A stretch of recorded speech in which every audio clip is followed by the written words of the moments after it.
आई बड़ा ही खुशी की बात बा। सबसे पहले यहाँ जितना भी जनतन जनार्दन बैठल बानी सबके गोड़ छू के गोड़ लागतानी। अगर हमारा गांव में कोनो गलती हो जाई तो अपना घर के छोट लड़का समझ के माफ करे।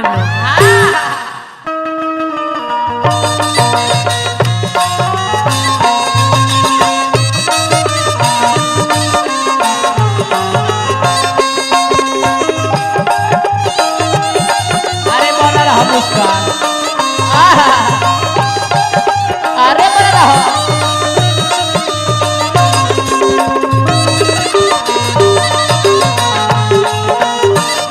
अरे साहब जोरा बाहू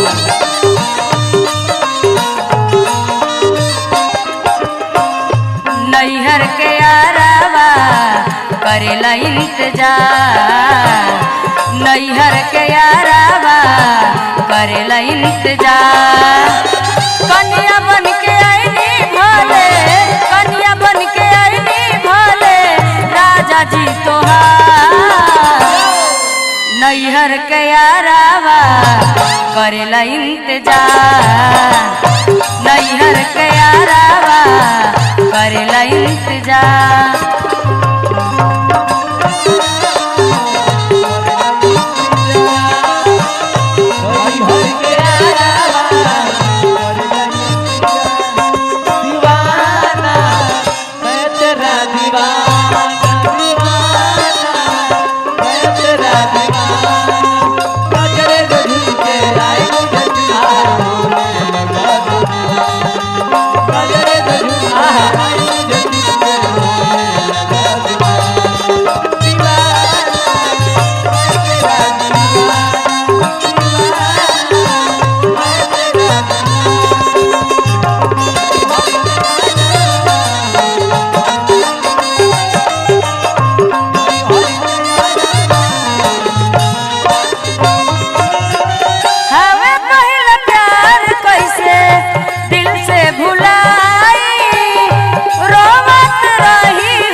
नैहर के यारावा करेला इंतजार, नैहर के यारावा करेला इंतजार।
के यारावा करेला इंतजार, नैहर के यारावा करेला इंतजार।